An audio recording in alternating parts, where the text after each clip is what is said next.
Selamat pagi Bapak Ibu Saudara sekalian, mari kita berdoa sebelum merenungkan firman Tuhan. Bapak, kami bersyukur pagi ini boleh kumpul beribadah walaupun kami dari rumah kami masing-masing, tapi kami percaya berkat Tuhan sama dimanapun kami berada.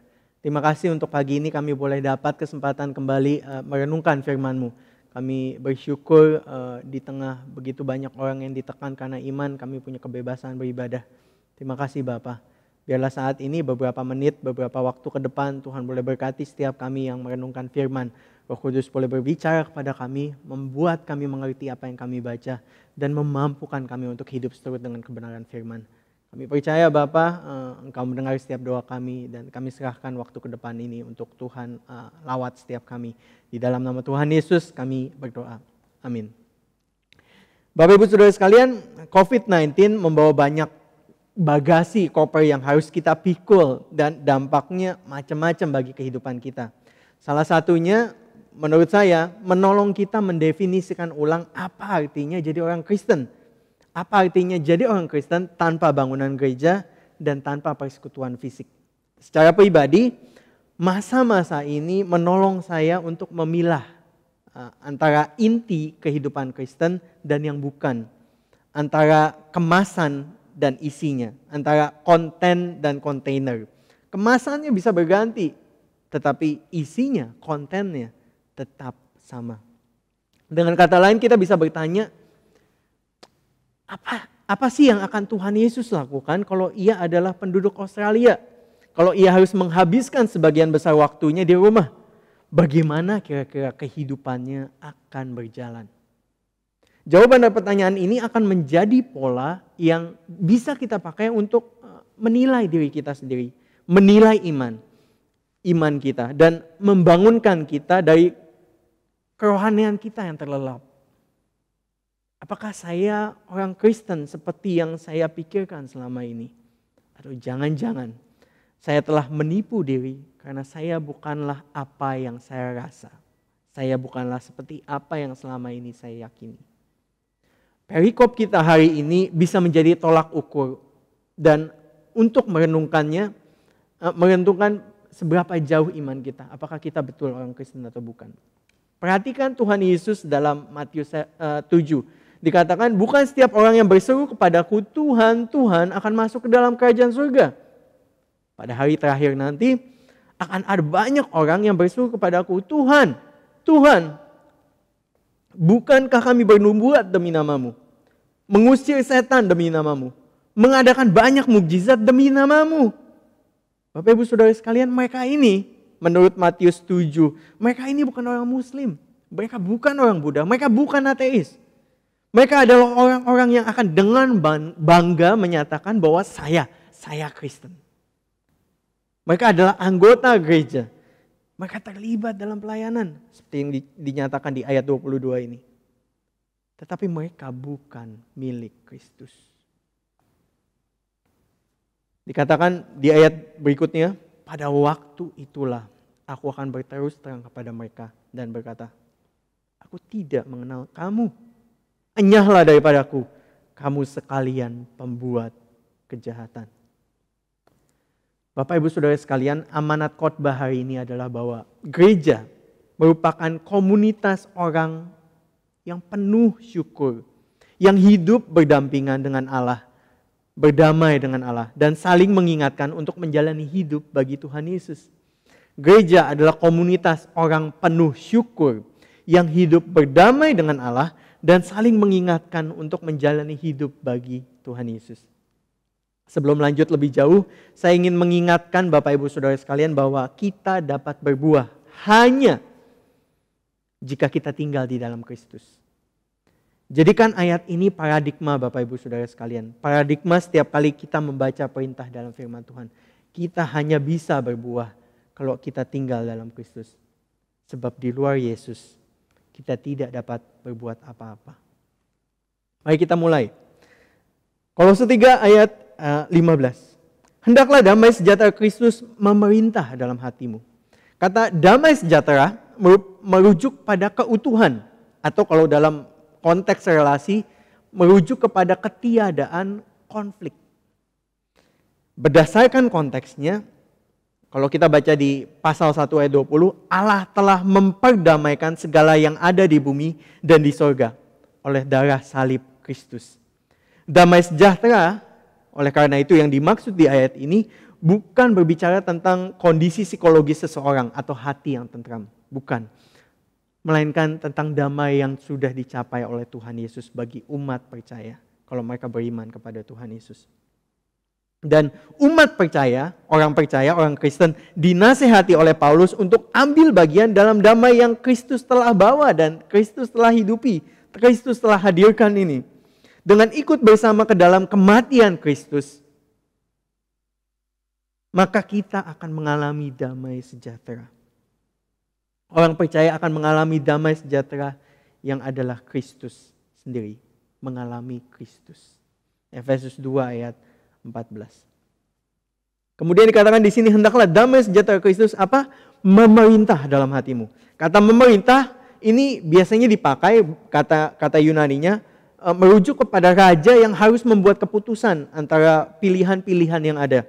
Jadi artinya ketika damai sejahtera memerintah hatimu, itu mengizinkan damai sejahtera Kristus memerintah dalam hati kita dan menjadi faktor penentu. Berdasarkan psikologi Yahudi, hati ini adalah kemudinya, setir untuk seluruh kehidupan kita. Jika damai sejahtera Kristus memerintah hati kita, maka semua keputusan yang dibuat dan tindakan yang diambil akan memiliki kualitas damai sejahtera. Oleh karenanya wajar kalau orang-orang yang demikian akan hidup damai dengan satu sama lain. Karena di ayat 15 dikatakan, karena untuk itulah kamu telah dipanggil menjadi satu tubuh. Jadi ketika damai sejahtera Kristus mendiami hati kita, memerintah dalam hati kita, kita akan hidup damai dengan satu sama lain. Persatuan orang percaya penting bagi Tuhan Yesus. Kalau kita baca Yohanes 17 ayat 20 dikatakan, Bapa, ini doa Tuhan Yesus, bukan untuk mereka ini saja, ke-12 murid, aku berdoa. Tetapi juga untuk orang-orang yang percaya kepadaku lewat pemberitaan ke-12 murid. Supaya mereka semua menjadi satu. Sama seperti engkau Bapa di dalam aku dan aku di dalam engkau. Agar mereka juga di dalam kita. Sehingga dunia percaya bahwa engkaulah yang telah mengutus aku. Bapak Ibu Saudara sekalian, kesatuan adalah aspek utama dalam kesaksian iman kita.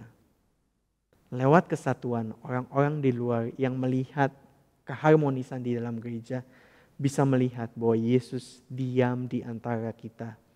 Dan kita memang diutus oleh Tuhan Yesus untuk menjadi alternatif reality, realitas alternatif yang menghadirkan damai, kesatuan.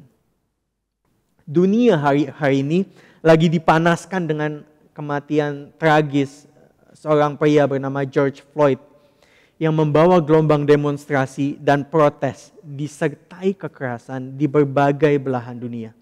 Tak terkecuali demonstrasi juga hadir di Australia yang punya isu terkait Aboriginal death in custody, kematian orang-orang Aborigin dalam tahanan.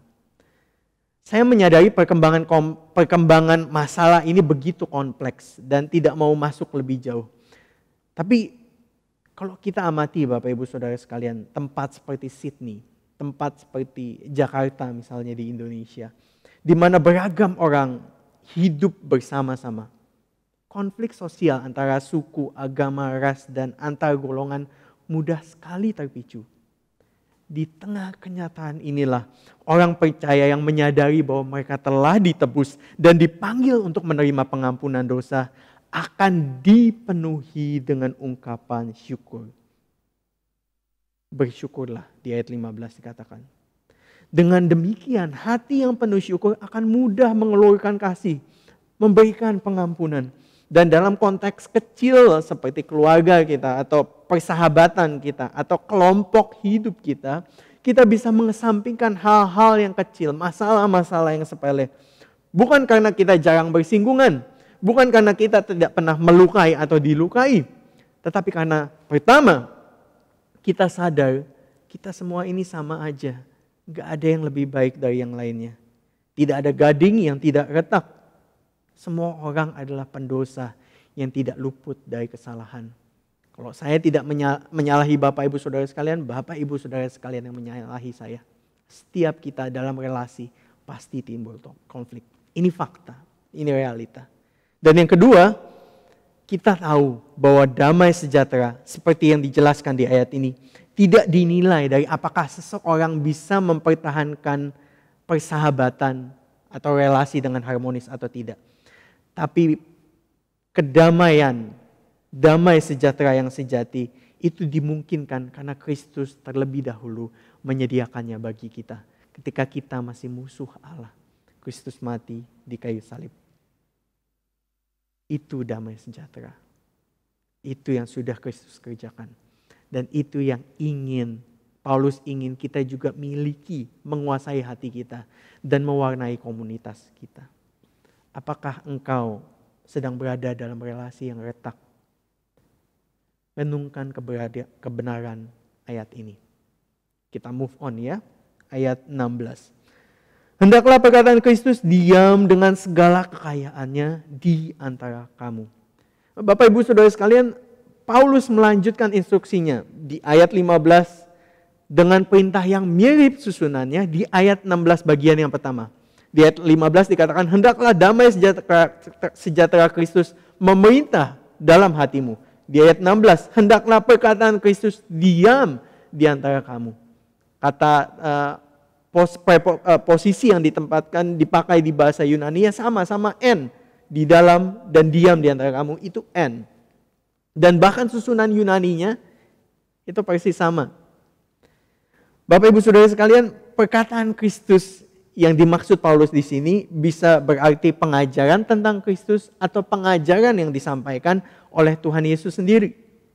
Perkataan ini diteruskan orang percaya dalam tradisi oral di masa-masa awal setelah kenaikan Kristus ke surga dan sebelum Injil ditulis.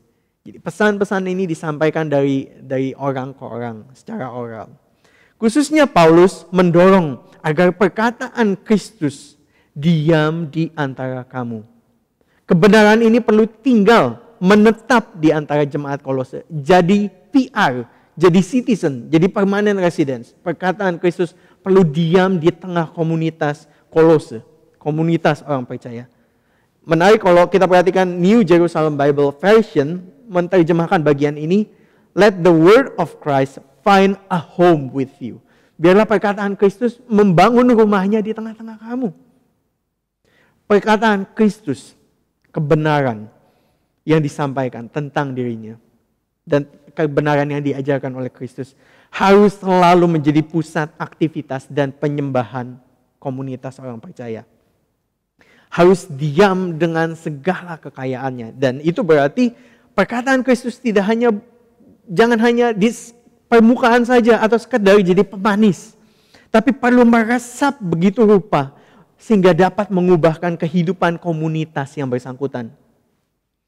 Karakteristik komunitas orang percaya yang diwarnai oleh perkataan Kristus yang menyembah Allah biasanya bisa dilihat dari dua aspek.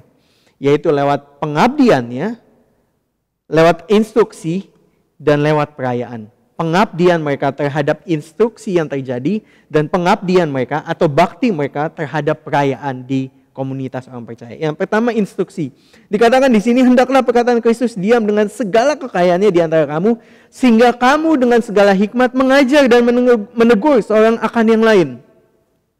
Instruksi, pengajaran, mengajar dan menegur satu sama lain ini menggemakan deskripsi tentang apa yang Paulus sudah lakukan juga. Dalam pelayanannya Paulus mengajar, menegur. Perhatikan pasal 1 ayat 28.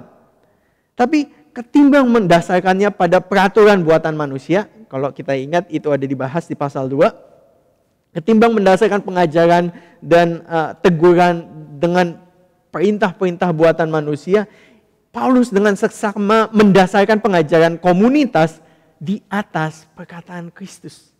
Perkataan Kristus yang harusnya mewarnai segala sesuatu. Di zaman maju ini, media sosial dan teknologi sangat memudahkan kita untuk sharing, menyatakan kebenaran Kristus, menegur. Ada Facebook, ada Instagram, ada YouTube, ada Zoom. Bapak Ibu bisa sebut berbagai macam media sosial lainnya. Yang pertama, orang-orang percaya mengabdikan dirinya kepada instruksi. Yang kedua, orang-orang percaya karakteristiknya terlihat juga ketika mereka mengabdikan diri mereka dalam perayaan. Mazmur, puji-pujian, dan nyanyian rohani ini bisa diartikan sebagai beragam lagu nyanyian di Perjanjian Lama. Ini pun merupakan sarana pendidikan dan peringatan lewat lirik-lirik lagunya. Sarana ini penting di zaman Paulus yang nggak punya internet, nggak punya TV, bahkan nggak radio juga nggak ada. Mereka mengajar satu sama lain, salah satunya adalah lewat nyanyian yang mereka kumandangkan. Poin Paulus adalah bahwa lagu-lagu ini mendukung pengajaran di dalam ibadah. Kalau Bapak Ibu perhatikan liturgi Kristen misalnya, lagu himne seperti Kidung Jemaat, nyanyian Kidung Baru, NKB, atau KPPK. Lagu-lagu him semacam ini kerap menjelaskan tema-tema penting dalam Alkitab dan menyiapkan jemaat. Ketika jemaat menyanyikannya, jemaat sedang disiapkan untuk menyambut firman dan sakramen. Sebagai contoh, di gereja Metodis masa awal-awal dulu, pujian gubahan Charles Wesley adalah penggubah lagu, pembuat lagu yang katanya dia bikin seribuan lagu sudah dia buat.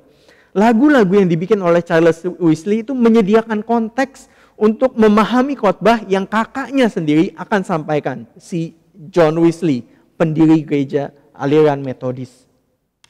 Atau misalnya ketika zaman reformasi, Martin Luther juga menggunakan lagu untuk menyatakan tentang reformasi yang sangat penting, yang legit. Kalau kita tahu A Mighty Fortress is Our God, itu lagu gubahan dari bahasa Jerman yang dibuat Martin Luther tentang apa yang diperjuangkannya. Di KJ, kalau Bapak Ibu mau lihat di Kidung Jemaat itu KJ 250B, Allahmu benteng yang teguh. Lagu ini Bapak Ibu Saudara sekalian juga dikenal sebagai nyanyian perang reformasi yang dinyanyikan Luther dan rekan-rekannya saat mereka memasuki persidangan yang diadakan oleh gereja Katolik Diet di Worms, Jerman pada 1521. Lagu menjadi sarana untuk menyampaikan pengajaran. Sayangnya tren pada zaman sekarang yang cukup lazim, banyak jemaat gereja-gereja menggunakan ibadah sebagai pertunjukan. Dibuat sedemikian rupa untuk generasi yang dibentuk seturut dengan trik audio atau media atau hal-hal seperti itu. Akibatnya tanpa pemahaman yang tepat, yang dikejar dalam ibadah adalah sensasi beribadah. Feel good. Itu yang dicari dan ini yang menggantikan ketekunan untuk mengenal Allah. Mengenal Allah dalam roh dan kebenaran. Sementara di ayat ini, di ayat 16 kalau kita baca jelas yang mendorong adalah pengalaman akan kasih dan damai sejahtera yang Allah sudah bikin mungkin lewat pengorbanan Tuhan Yesus. Bukan emosi yang fleeting, yang sebentar saja hilang. Tetapi kebenaran yang berasal dari karya Tuhan Yesus. Kasih dan damai sejahtera Kristus. Bukan perasaan yang cepat berlalu. Itu yang mendorong ibadah perayaan. Perhatikan kata mengucap syukur di sini. Dan puji-pujian dan nyanyian rohani, kamu mengucap syukur kepada Allah di dalam hatimu. Kata mengucap syukur and charity adalah respon dari charis, yaitu anugerah. Jadi ketika mereka mengucap syukur atas anugerah yang Allah sudah berikan kepada mereka. Anugerah yang memungkinkan damai sejahtera bisa dialami oleh setiap orang percaya. Dan hal ini dinyatakan pertama lewat teguran dan pengajaran. Dan yang kedua dinyatakan lewat perayaan, lewat lagu-lagu.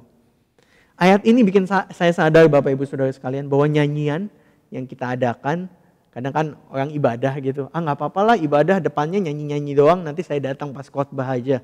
Atau persekutuan, ketika kita persekutuan, kita kedup, kita awali dengan lagu, kita gak menganggap ini penting. Tapi berdasarkan ayat ini, lagu ini penting Bapak Ibu Saudara sekalian. Karena nyanyian ini bukan sekedar untuk ngawalin, daripada bengong, gak ngapa-ngapain, nyanyi yuk gitu. Bukan seperti itu. tapi lagu menjadi vehicle, menjadi sarana di mana kebenaran Kristus bisa dinyatakan. Dan kita saling mengingatkan kebenaran ini satu sama lain ketika kita bernyanyi. Bapak Ibu Saudara sekalian, waktu saya baca ayat 16, saya merasa kebenaran tentang mengajar, kebenaran firman satu sama lain. Lewat pengajaran, lewat teguran, lewat lagu. Terus menerus dipakukan di pintu gereja kita. Lagi dan lagi. Sembari kita membaca dan merenungkan Alkitab. Peran pengajaran dan teguran tidak hanya hak prerogatif pendeta atau pemimpin gereja saja, majelis saja. Tapi setiap orang percaya memiliki bagian dan tanggung jawab untuk mengingatkan seorang akan yang lain akan kebenaran firman. Itu bukan tanggung jawab pendeta saja, tapi bagian dan tanggung jawab setiap kita. Dan kelompok hidup adalah upaya gereja kita untuk menyediakan wadah supaya setiap jemaat bisa mengekspresikan kebenaran ayat 16 ini. Bisa melaksanakan perintah yang dinyatakan di ayat ini. Mungkin ada Bapak Ibu Saudara sekalian yang bergidik ketika mendengar perintah ini karena Bapak Ibu engkau pernah menjadi bagian dari kelompok yang tidak sehat, kelompok yang angkuh, yang otoriter. Engkau tidak tahu banyak karena engkau pada saat itu baru memulai perjalanan rohanimu. Dan ketimbang mendapat teguran yang diwarnai anugerah, malah acungan jari yang menuduh, menghakimi. Engkau bingung karena engkau tidak dapat memproses seluruh pengalaman itu. Engkau tahu engkau salah, tapi rasanya terlalu pedih, direndahkan begitu rupa. Mulai saat itu engkau berjanji bahwa engkau tidak akan meresikokan dirimu untuk berada dalam posisi yang rentan. Seperti itu lagi. Engkau tetap percaya kepada Tuhan, tidak pernah meninggalkan Tuhan, tapi tidak pernah mau terlibat lebih dalam persekutuan yang erat, yang dekat, yang intim. Bapak Ibu Saudara sekalian, jika Bapak Ibu Saudara yang mendengar merasa bahwa contoh yang saya angkat ini merupakan sedikit banyak bagian dari kisah hidup Bapak Ibu Saudara sekalian, saya ikut sedih. Maaf kalau pengalaman Bapak Ibu dulu dengan gereja malah membuat akar pahit yang susah dicabut dari kehidupanmu. Tapi saya juga mau mengundang Bapak Ibu Saudara sekalian kembali meresikokan diri ke dalam kelompok kecil. Karena itu selaras dengan ayat 16. Itu bukan kata Sabian, itu bukan kata pendeta Joni saja. Itu bukan kata pendeta Darwin saja. Tapi itu perkataan firman Tuhan. Bapak Ibu, rasa sakit itu mungkin masih ada. Tapi kemarau setahun tidak bisa dihapus hujan sehari, bukan? Hanya karena Bapak Ibu Saudara mengalami pengalaman buruk dengan orang tertentu dalam setting yang serupa, bukan berarti semua kelompok bisa dipukul rata. Mintalah pimpinan Roh Kudus untuk menuntunmu menghidupi perintah ayat ini di tengah konteks gereja kita. Ayat yang terakhir, ayat 17. Dan segala sesuatu yang kamu lakukan dengan perkataan atau perbuatan, lakukanlah semuanya itu dalam nama Tuhan Yesus. Ayat ini Bapak Ibu Saudara sekalian merupakan penutup, formula penutup yang menempatkan komunitas orang percaya dalam hubungan dengan Allah melalui Kristus. Ada komunitas, ada Allah, dan ada Kristus yang menghubungkan. Mengingatkan kita tentang apa yang kembali Paulus telah lakukan dan ajarkan di pasal 3 ayat 3. Dikatakan bahwa harapan kita untuk bisa diselamatkan hanya mungkin, hanya possible jika hidup kita tersembunyi bersama dengan Kristus di dalam Allah. Dibandingkan dengan aturan buatan manusia di pasal 2, festival keagamaan yang harus diikuti, jangan jamah ini, jangan kecap itu, jangan sentuh ini. Setiap aturan iman yang mengabaikan sentralitas Yesus Kristus untuk identitas kita sebagai orang Kristen tidak dapat menghasilkan kesatuan yang sejati. Di sisi lain, ketika kita tidak melakukan apapun selain pengarahan, persetujuan, dan tujuan Tuhan Yesus, kita menyembah Tuhan melalui kesatuan kita. Mirip 1 Korintus 10 ayat 31. Jika engkau makan atau jika engkau minum atau jika engkau melakukan sesuatu yang lain, lakukanlah semuanya itu untuk kemuliaan Allah. Apabila kita melakukan segala sesuatu dalam nama Tuhan Yesus, kita melakukannya dalam ketaatan. Dan sentralitas Kristus ini dalam hidup kita akan menghasilkan persatuan orang percaya. Karena setiap orang percaya dalam komunitas juga melakukan hal yang sama. Mereka melakukan segala sesuatu dalam nama Tuhan Yesus untuk membawa kemuliaan kembali kepada Allah Bapa.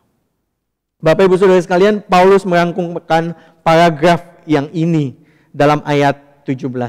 Ayat 17 melengkapi ayat 16. Tetapi implikasinya meluas dan bisa kita tarik sampai ayat sebelumnya, ayat 5. Berdasarkan perintah di ayat 5, pasal 3 ayat 5, orang percaya diminta untuk mematikan apa yang duniawi. Natur lama kita tidak untuk diperbaharui, tidak untuk direformasi, tapi untuk dibunuh, dimatikan. Seperti ketika Bapak Ibu ada kecoa, Bapak Ibu semprot, natur lama kita harus dimatikan. Ini dimungkinkan ketika kita hidup bersama dengan Kristus. Ikut dalam kematiannya, ikut dalam penguburannya, dan ikut dalam kebangkitannya. Ayat 11 dan 12. Sebagai hasilnya, tidak hanya keinginan jahat ditinggalkan, ayat 5-11, tetapi juga kita mengejar kebaikan, kebajikan yang saleh, di ayat 12-14. Dan kita akan berpartisipasi dalam komunitas iman, di ayat 15-17. Hendaklah damai Kristus menguasai hati dan mewarnai relasimu di gereja ini. Hendaklah perkataan Kristus diam dengan melimpah ketika kita saling mengingatkan, saling mengajar, saling menegur, dan dalam merayakan anugerahnya yang besar. Dan hendaklah yang kita lakukan, entah perkataan, entah perbuatan, kita lakukan dalam nama Yesus yang menyatukan kita. Last but not least, yang tidak kalah pentingnya adalah seperti yang diulang dalam 3 ayat ini. Mengucap syukurlah selalu kepada Bapa melalui Yesus Kristus. Bapak Ibu Saudara sekalian, Tuhan Yesus berkata, bukan setiap orang yang berseru kepadaku Tuhan, Tuhan akan masuk dalam kerajaan surga. Melainkan dia yang melakukan kehendak Bapa yang di surga. Jadi dari buahnya lah kamu akan mengenal orang itu Kristen atau bukan. Apakah engkau seorang Kristen tanpa gereja, tanpa persekutuan fisik? Apakah engkau orang percaya yang telah hidup berbuah seturut dengan firman?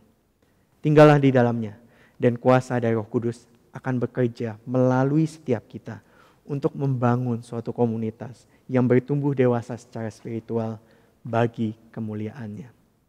Amin. Mari Bapak Ibu Saudara sekalian kita berdoa. Bapak, kami bersyukur untuk firman-Mu hari ini. 3 ayat Kolose 3, 15, 16, 17. Tapi syarat dengan perintah yang bukan beban, tapi seharusnya mendorong kami untuk hidup terus berjuang bagi Kristus.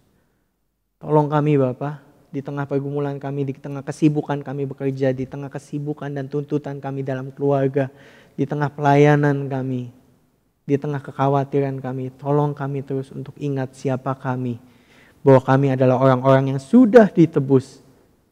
Kami sudah mengalami damai sejahtera yang hanya mungkin terjadi lewat pengorbanan Tuhan Yesus. Terima kasih Bapa.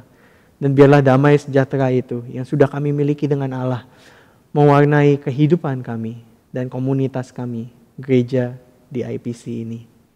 Tolong kami juga di dalam komunitas ini untuk boleh terus ingat panggilan kami. Bisa saling mengingatkan, bisa saling mengajar satu sama lain berdasarkan kebenaran firman. Bisa saling menyanyikan lagu-lagu rohani untuk saling mengajar. Dan kami boleh melakukan segala sesuatu, baik pikiran, baik perkataan maupun perbuatan, hanya di dalam nama Tuhan Yesus. Lewat ini semua, kesatuan komunitas orang percaya bisa terwujud. Dan kami bisa jadi saksi-Mu di tengah dunia yang pecah, yang bergumul, yang mencari suatu jawaban di tengah kekacauan yang ada. Dan biarlah hidup kami boleh terus mengucap syukur di tengah segala pergumulan kami. Terus mengucap syukur karena berkat Tuhan yang terus melimpah atas hidup kami. Terima kasih sekali lagi Bapa.